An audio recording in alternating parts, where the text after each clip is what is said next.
I really don't think they know your resume. How's everybody feeling? You're good. Everybody good? We are, yeah. Oh, man. I'm tired as shit. I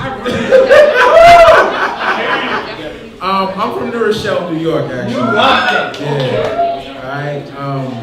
But shouts out to Westchester County. Yes. You know what I mean? YO, White Plains, all that. You know what I mean? even Rockland. Rockland County, yeah.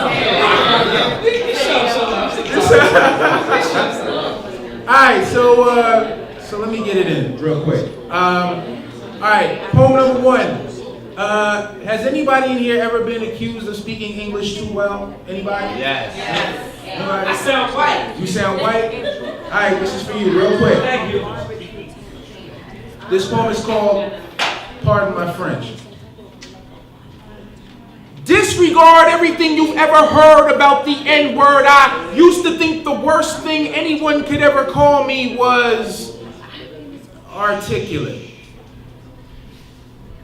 Cause black folk ain't supposed to speak with diction so immaculate. They just might think you trying to be white talking like that. Can't be pro-black and pro-noun. Oh boy, I think you need to learn how to smarten up and dumb down. See, this is us. Trying to master language with a slave mentality, confused and forced to choose between bastardized English and standardized anguish. This belief shaped by old masters' disbelief in our verbal dexterity. And if the greatest enemy of language is insincerity, then I'm so sincere. I'm so sincere with these words, because for so long I was told that I couldn't speak the language due to my lips possessing a certain negroid thickness. Now I'm a victim of the Ebonic plague, and there's no known cure for the sickness. Told by black middle class and English class to show some class and talk proper. An English patient who's tired of having his language doctored, standing trial in the court of public opinion, dark-skinned defendant, seen as guilty until proven eloquent, tongue-tied up in litigation, as memories of the plantation keep interrupting my conversation, still suffering the backlash from when we first got our backslash. See, first, they stole our drums, then forced us to hold our tongues, afraid of the insurrection, our inflection, calling our speech revolting, so as to keep us from revolting. And before you can dismiss this poem as the rantings of an insecure ego, bear in mind that I've seen old notices for runaway slaves that read, "Caution, speaks relatively good English for a Negro." So now my own people seek to make my life miserable just because I often use words that contain more than one syllable. And no, I'm not what you call an Oreo, suffering from some sort of identity crisis. And when I talk, you'll never hear me try to pronounce every single word like this. I know that the rules regarding grammar and syntax are slightly more relaxed when we kick it. And just because they call our English broke, don't mean we got to fix it. But as soon as white folks started telling me that I speak well, I had to start living my life on the DL, because black folk tend to view proper English as an alternative lifestyle. Had me thinking that enunciation was an abomination in the eyes of God. Forgive me, Father, for I have conjugated. And as much as I hated to break the news to my people, chose to out myself rather than doubt myself, came out of the closet and told the whole damn world, yeah, I'm bi-dialectal. Meaning I speak fluent jive and job interview. So not only do I converse, but I conversate too. As familiar with the words of the SAT as I hit up with the lyrics of Jay-Z. So please, don't get it twisted. I was royalty way before the King's English ever existed. Don't crown me. Don't doubt me, crown me. I'm tired of shit.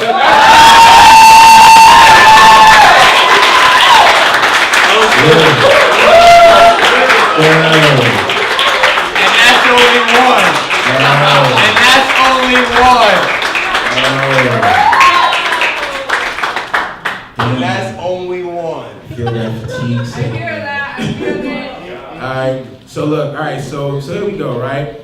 Alright, so here we go.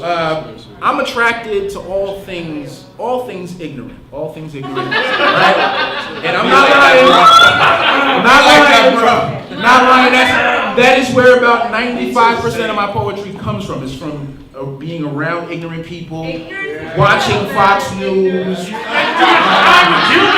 know what I'm saying? So surfing YouTube, you know what I'm saying? So I get a lot of inspiration from ignorant things. So here's one such ignorant thing. This poem is for anybody who has a problem with quote unquote illegal immigration, whatever that is. Aliens. And this poem is called Borderline Crazy.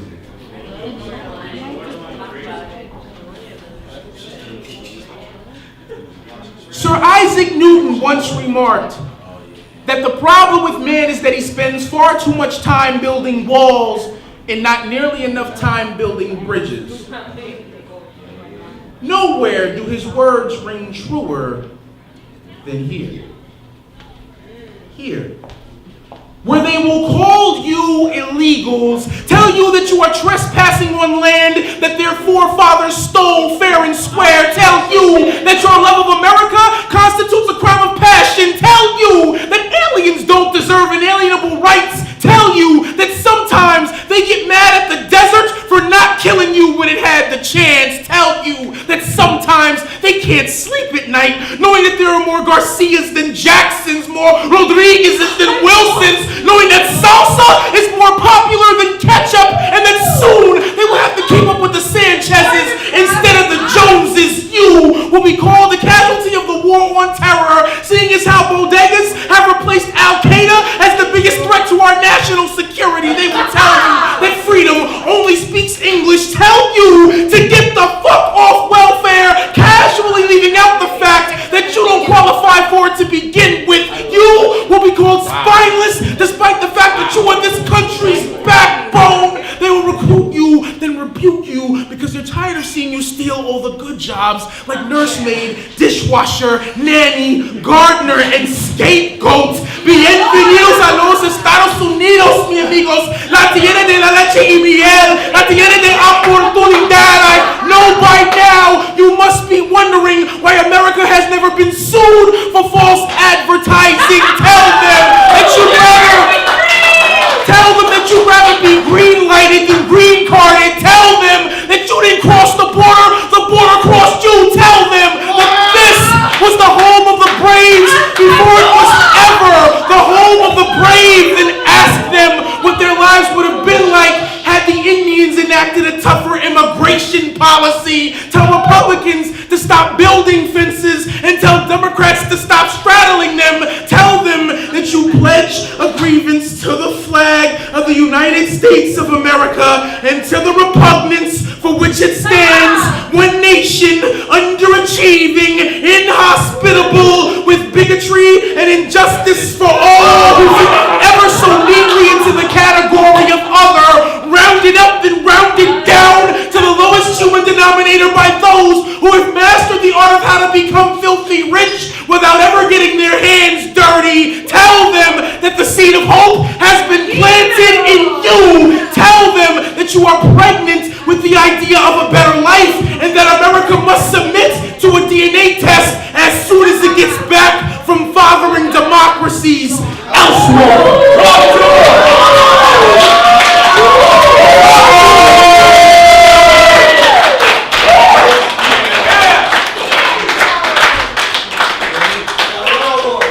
Everybody good?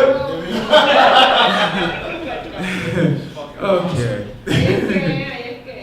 All right, everybody's good. Yeah, right? Brought to you by PS. For real. All right, so here we go. Where should I go? Okay. All right, so here we go. Here we go. So like I said before, I'm attracted to all things ignorant. And this particular poem was inspired by something that I saw on YouTube. Real quick, any Michael Jackson fans in here? Goddamn right. Yes. All right, good. All right, so after he died, they had that huge funeral service for him at the Staples Center in Los Angeles, and there was this white reporter outside of the Staples Center interviewing people outside the funeral, asking questions as to how they thought Michael Jackson may have died or whatever. So he comes across this one young lady. I'll never forget her name. Her name was Shalonda Watkins. I'll never forget this. Yeah, that's the punchline. Now, he goes up to her and he asks her if she thinks that Michael Jackson may have committed suicide. And she says to him, "I know that my Michael could never have killed himself." And he asked her, like, "How can you be so sure?" They found all the drugs in his house, whatever. And she turns to him without missing a beat. And she says, "I know that my Michael ain't kill himself because he ain't leave no note." That ain't true. And the white reporter, without missing a beat, basically looks back into the camera and says, "Chuck, there you have it. Michael Jackson couldn't possibly have killed himself because he didn't leave no note." Done. So I figured that what I would do is I would write his suicide note for him, since he didn't leave one. Alright? I gotta sit down. So, Sit the fuck down. so here we go. It started out as a real funny thing, but then it turned into something real serious. R.I.P. Michael Jackson, king of pop, greatest entertainer of all time. Here we go. All right, ready? And this poem is actually called Pinocchio's Story. That's what the poem is called. Dear Mama, blame this on he who is my Geppetto. He made me this way. Never hesitant in reminding me of just how many strings he had to pull to get me this far. Pinocchio's one wish was my entire autobiography. My father's love always came with too many strings attached. I too was a puppet. Forced to wear identity crisis as a second skin, told that flesh and bone were too much to ask of God. So every time I lied, my legend grew.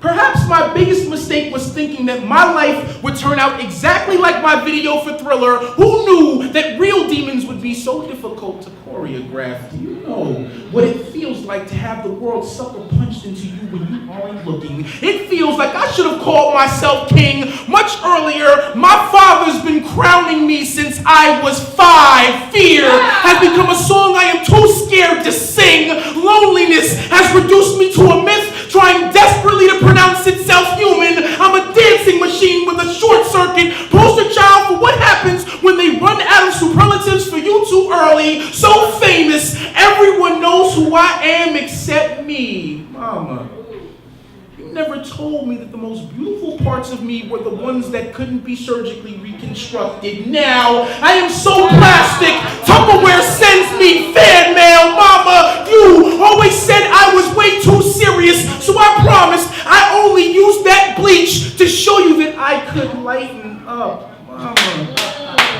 they used to follow me religiously as if my concerts were a chance to see Christ's second coming firsthand. But besides the fact that we both have fathers named Joseph, I don't see any similarities. Compared to me, Christ had it easy. He was never asked to moonwalk on water, had the good fortune of being an only child, and he was only crucified once.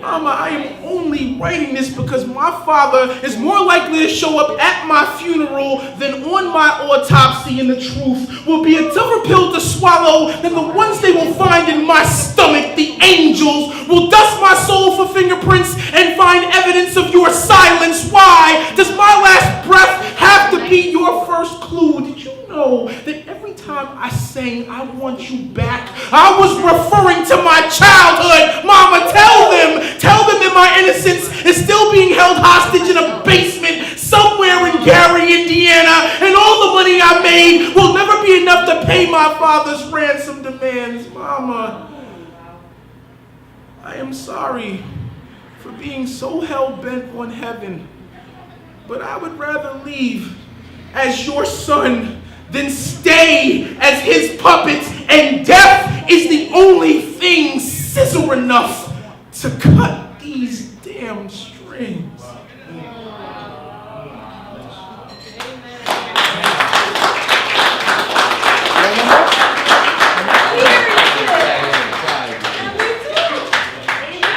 All right, so I'm gonna end on a happy note. Please. I'm just gonna say I'm gonna end on my happy note because I have, if there's anybody in here that's not friends with me on Facebook, I don't know why. You should be. You should be. By the end of this night, fuck it, I'm doing it now. By the end of the night, you should. Tell me about the whole day lady. You have a relationship forum coming up. I do have a relationship forum coming up in Queens at Katarina Bar and Grill out in Queens on Saturday, June 14th at 4 p.m. If you guys don't follow me on Facebook, you should. All kinds of relationship stuff pops off on my page. It's crazy. You should just check it out. But I'm gonna end on my happy note. When I say my happy note, I am a fan, an admirer of the full-figured woman, right?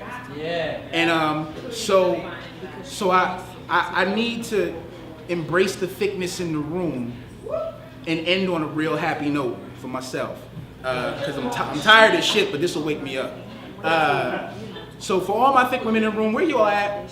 Clap, make some noise. All right, cool. There were more in here earlier and they could clap without using their hands, but I think, but this is cool too. So,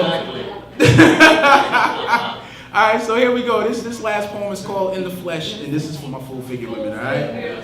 Here we go. And I'm rocking at Full Figure Fashion Week, New York City this year, by the way. Yes, I am. So it's gonna be crazy. So here we go. I happen to be one of those black men who could give a damn about Atkins. Got a serious love Jones for women with a lot of meat on their bones, cause ain't nothing wrong with a queen who happens to be queen size, whose thighs have the kind of thunder a brother doesn't mind seeing in the daily forecast. Treated as an outcast by a society that lives to promote low carbs and high anxiety, and all of a sudden being thin became more important than being honest, so women became self-conscious in the midst of becoming health conscious, rejected and subjected to all kinds of cruelty, too big to fit into that standard of American beauty whose philosophy tends to be waif not, want not. So I often find myself daydreaming about Jill Scott, cause these supermodels keep getting in the way of what I'm feeling. Someone needs to intervene on the relationship you have with your gym membership, cause narrow minds can't possibly understand the importance of wide hips. You know, as in the kind that help birth entire civilizations. And for your information, there was beauty in your body way before they ever asked you to start doing Pilates. So I suggest you exercise that body, but only after you're strong enough to exorcise those demons. And ain't no need in screaming for attention when you have those kinds of dimensions. Good God. 36. Okay. 24.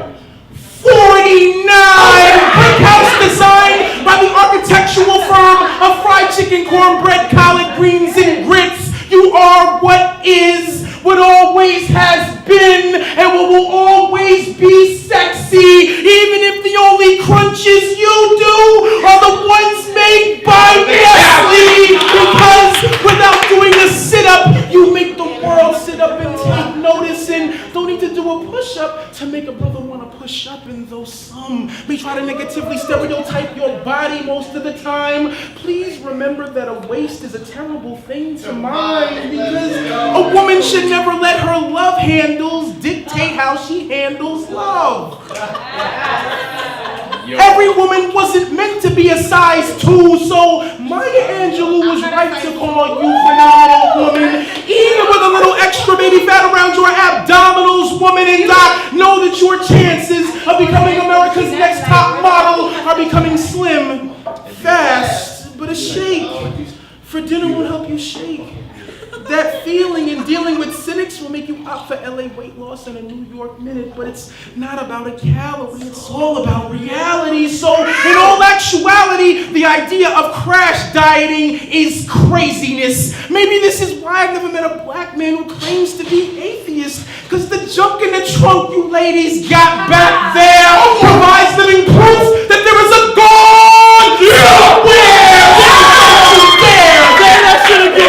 Don't you dare ever decide to stop eating, because skin and bones of the woman leave me as turned off as a cell phone and a poetry reading. Can you hear me now? Good. Go on ahead and shake what your mama gave you.